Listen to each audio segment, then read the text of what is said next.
Delivering Ruth's baby, I'm not saying that they had contact, but there's lots of things that the man can do to please a woman, even if he can't fuck. Whether I'm not, nor the fact that if she was in that sucking his fingers, and if she do that when he was dead, what'd she do when he was alive?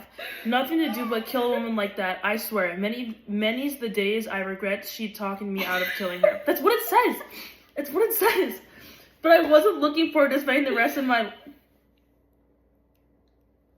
days on some rock pile. But you see, Macon, sometimes I can't catch hold of myself quick enough. It just gets out. Tonight when she said yes, I met at his door and gave her that little smirk. Macon, I looked up at his son. The door of his face had opened. Huh? Megan looked up at his son. The door of his face had opened. His skin looked iridescent. With only a minor break in his voice, and told him, I'm not a bad man. I want you to know that, or believe it. No man ever took his responsibilities more seriously than I have. I'm not making claims to sainthood. But you have to know it all. I'm 40 years older than you, and I don't have any other 40 in me. Next time you take it in your head to jump me, I want you to think about a man you whipping. And think about the fact that next time I might not let you. Old as I am, I might not let you. He stood up and pushed his handkerchief into his back pocket. Don't say anything now, but about everything I've said. Macon turned the doorknob and without a backward glance left the room. Milkman sat on the edge of his bed. Everything was still except for the light buzzing in his head. He felt curiously dissociated from all that he had heard, as though a stranger that he'd sat down next to at the park bench had turned to him and begun to relate some intimacy. He was entirely sympathetic to the stranger's problems, understood perfectly his views of what had happened to him, but part of his sympathy came from the fact that he himself was not involved or in any way threatened by the stranger's story. It was quite the opposite from the feeling he had an hour or less ago. The alien who had just walked out of his room was also the man he felt passionately enough about to strike with the fever he could summon up. Even now he could feel the tingle in his shoulder that had signaled the uncontrollable urge to smash his father's face. On the way upstairs to his room, he had felt isolated but righteous.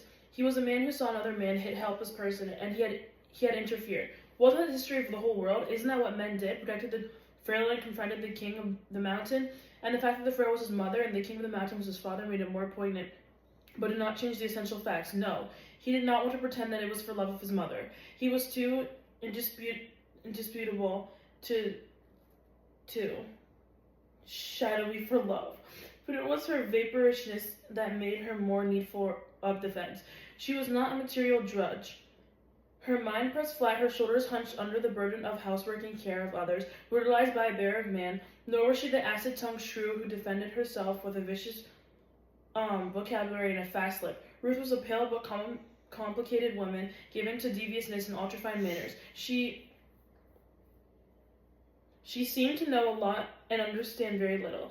It was an interesting train of thought and new for him. Never had he thought his mother as a person, a separate individual with a life apart from allowing and fearing his own. Milkman put on his jacket and left the house. It was 7:30 in the evening and not yet dark. He wanted to walk in the evening. He wanted to walk and breathe some other air. He wouldn't know what to feel until he knew what to think.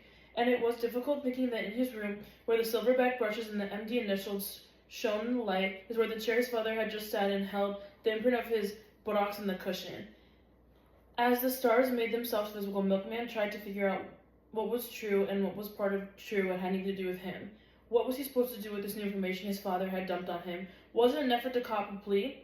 How was he supposed to feel about the two of them now? Was it true, first of all? Had his mother made it with her own father?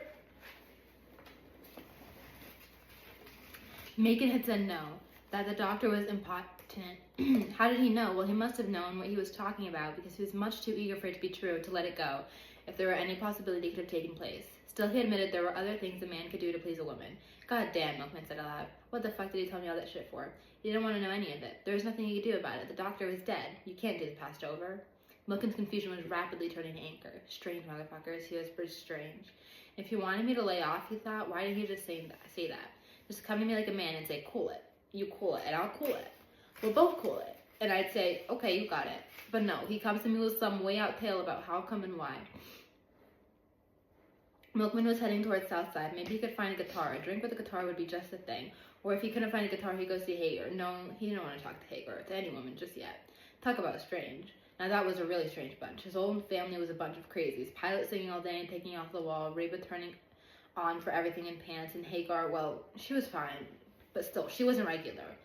She had some queer ways, but at least they were fun and not full of secrets. Where would a guitar be? Never anywhere when you really needed him. A real pop-up. Popped up everywhere, anytime, but never What? Sorry, that was just funny. Like, oh my god, I'm just like, wait. Don't turn it off. I'm not gonna turn it off. I just need to admit it was just funny.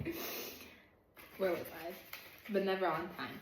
Milkman realized he was whispering every now and then, and that people on the street were looking at him. Suddenly it seemed to him that there were a lot of people out there for that time of day. Where the hell was everybody going? He made an effort not to vocalize his thoughts. You want to be a whole man, you have to deal with the whole truth, his father had said. Couldn't I be a whole man without knowing all that? You better have some intelligence behind that fist. Okay, what intelligence? That my mama screwed her daddy? That my grandfather was a high yellow person who loved ether and hated Boris farted. Boris? And